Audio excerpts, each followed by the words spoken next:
দুর্নীতি মামলায় অভিযুক্ত বেনজির আহমেদকে সংযুক্ত আরব আমিরাত পুলিশ কর্তৃক গ্রেফতার করা হয়েছে। অতি দ্রুতই তাকে বাংলাদেশে নিয়ে আসা হবে। পুলিশের সাবেক আইজিপি বেনজির আহমেদের দুবাই পুলিশ কর্তৃক গ্রেফতার প্রসঙ্গে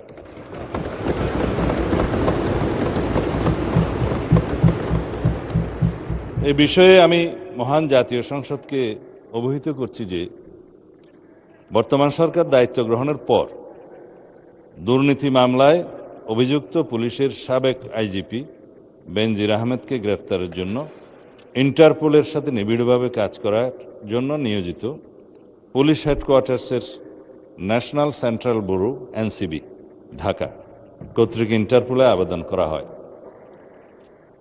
তৎপ্রেক্ষিতে গত 11 এপ্রিল 2025 এটা 2025-এ পাঠানো হয়েছিল। আমরা এটা মনিটর করেছি।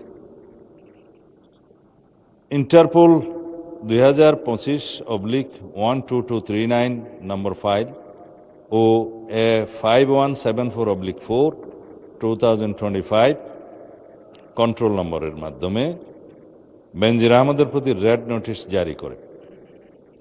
উক্ত রেড নোটিশের মাধ্যমে ইন্টারপোল কর্তৃক সংযুক্ত আরব আমিরাতের স্বরাষ্ট্র মন্ত্রণালয়কে অনুরোধ করা হয় গ্রেফতারের জন্য।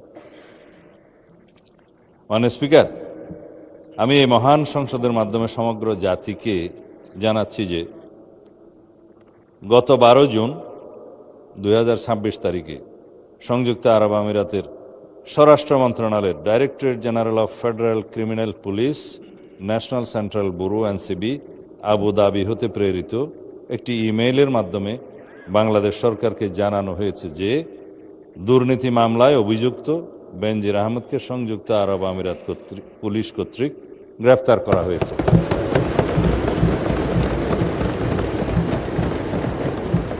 এবং তিনি বর্তমানে সেখানে আটক আছেন।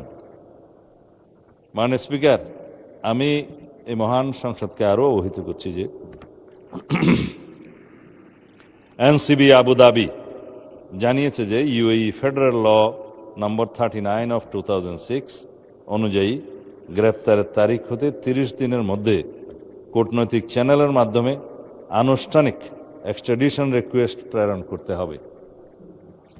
উল্লেখ্য, বেনজির আহমেদের বিরুদ্ধে দণ্ডবিধির 420, 467, 468, 471 and 109 সেকশন এবং 1947-এর দুর্নীতি প্রতিরোধ আইনের সেকশন 5/2, 26(2) এবং 27(1) এবং বাংলাদেশ পাসপোর্ট অর্ডার 1973-এর 11 ধারার মানে সেকশন 11-এর মামলা বিচারাধীন রয়েছে।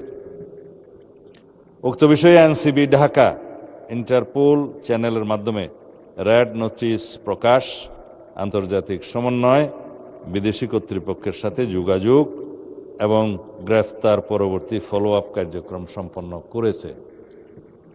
দুদক কর্তৃক প্রত্যার্পণের জন্য প্রয়োজনীয় মামলা, গ্রেফতারি পরোয়ানা ও তদন্ত সংক্রান্ত দলিলাদি প্রস্তুত, স্বরাষ্ট্র মন্ত্রণালয় কর্তৃক এক্সট্রাডিশন প্রপোজাল প্রস্তুত ও অনুমোদন এবং পররাষ্ট্র মন্ত্রণালয়ের মাধ্যমে ইউএই কর্তৃপক্ষের নিকট কূটনৈতিক চ্যানেলে আনুষ্ঠানিক এক্সট্রাডিশন রিকোয়েস্ট প্রেরণ করে এনসিবি আবুধাবির সাথে সমন্বয়পূর্বক অতি দ্রুতই তাকে বাংলাদেশে নিয়ে আসা হবে।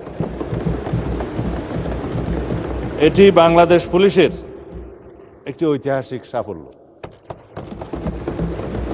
এর মাধ্যমে আমরা বিচারহীনতার সংস্কৃতি থেকে বের হয়ে আসতে সক্ষম হব ইনশাআল্লাহ।